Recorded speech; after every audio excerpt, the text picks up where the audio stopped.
Olá, eu sou a Prof. Ana Paula e hoje o nosso Dedo de Prosa é sobre os conetivos na construção do texto.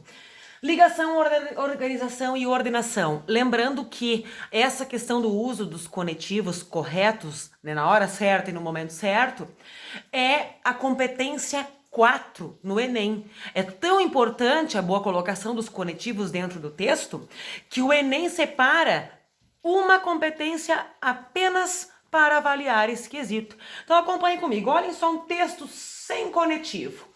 É desolador para os telespectadores, as más notícias são trazidas por uma bela repórter ou uma linda apresentadora. É alentador para quem trabalha em redação conviver com gente atraente. Em meio ao circo de horrores, consome o dia a dia. Quem está sob um rosto bonito ou um corpo desejável enfrenta preconceitos e constrangimentos em dose equivalente aos galanteios e gentilezas. Supõe-se, são privativos na formosura. Uma balbúrdia, não é? Vejamos agora o mesmo texto com conetivos. É consolador para os telespectadores quando as más notícias são trazidas por uma bela repórter ou uma linda apresentadora. Da mesma forma, é alentador para quem trabalha em redação conviver com pessoas atraentes em meio ao circo de horrores que consomem o dia a dia. Mas quem está sob um rosto bonito ou um corpo desejável enfrenta preconceitos e constrangimentos em dose equivalente aos galanteios e gentilezas que, supõe-se, são privativos da formosura. Olha só a diferença de um texto organizadamente feito em cima do uso de bons conetivos. Então vejamos, né, que é bem importante, é muito importante saber ligar as ideias. Eles são, né, no conectivo são nexos oracionais. Né, ligam ideias, muitas vezes servem como modalizadores, enfim, né, nós precisamos saber utilizar, sim, os conetivos para organizar as ideias do nosso texto. Uma preocupação de quem escreve é ver se os conectores estão sendo empregados com precisão, porque toda hora nós estamos fazendo o uso deles. Então vamos observar quais são os mais importantes e as funções. Olhem só, conjunções, locuções conjuntivas, preposições e locuções prepositivas. Para indicar a adição, nós temos e, nem, também, não só, mas também. Alternância, ou, quer, seja. Causa, porque, já que, visto que, graças a, em virtude de. Conclusão, logo, portanto, pois. Condição, se, caso, que nunca se usam juntos, tá? Eu uso se ou eu uso caso, porque eles são equivalentes, né? Na fala, as pessoas têm muito costume de dizer, se caso eu não fizer tal coisa, não. É ou um ou outro. Desde que, a não ser que, a menos que. Essas são as conjunções coordenativas, né, gente? Então, conjunções, locuções, conjuntivas, preposições e locuções prepositivas. Vamos lá. Comparação. Como, assim como. Conformidade, conforme, segundo. Consequência, tão que, tanto que, de modo que, de sorte que, de forma que e de maneira que. Para indicar explicação, pois, porque, porquanto. Uma vez que, eu posso utilizar.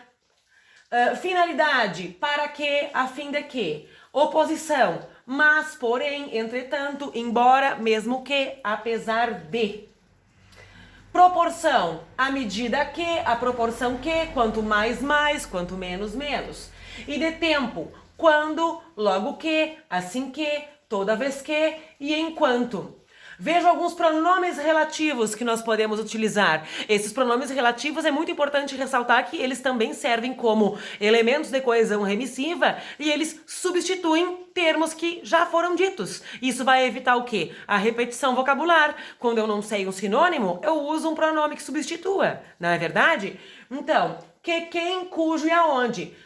Vamos observar. Ao empregar um pronome relativo, devemos ter o seguinte cuidado: observar a palavra a que ele se refere para evitar erros de concordância.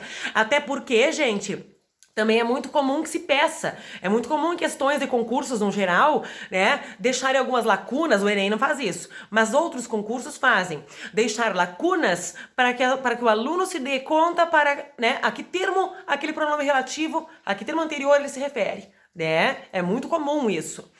Então, ó, encontramos um bom número de pessoas que estavam reivindicando os mesmos direitos dos 20 funcionários vitoriosos, né, ó. Quem é que estava? As pessoas, né, isso remete às pessoas. Observar o fragmento de frase de que faz parte. Pode ser que haja um verbo ou um substantivo que exija uma preposição. São pequenos cuidados, não é? Nesse caso, ela deve preceder o pronome relativo. Ninguém conseguiu até hoje esquecer a cilada de que Ju foi vítima, né? Porque ó, quem é vítima de alguma coisa. Olha as questões de regência. As dificuldades a que você se refere são normais dentro de sua carreira. Então não é só largar os pronomes relativos, a gente tem que saber também a regência.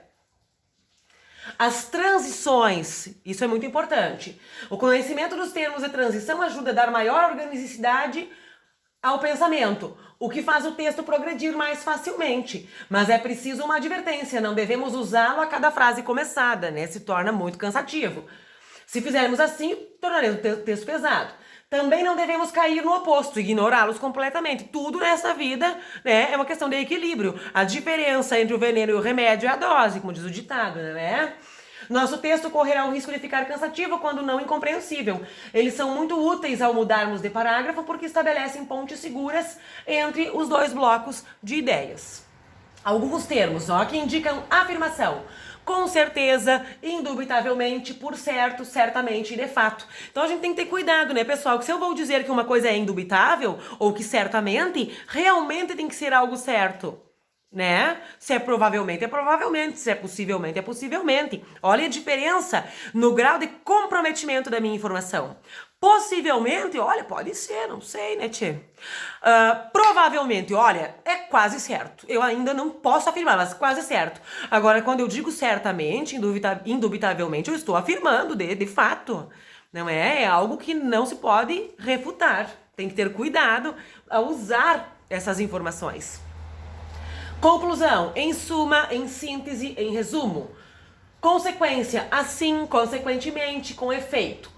Continuidade, além de, ainda por cima, bem como, também. Dúvida, talvez, provavelmente, quiçá já é bastante em desuso. O quiçá é muito antigo.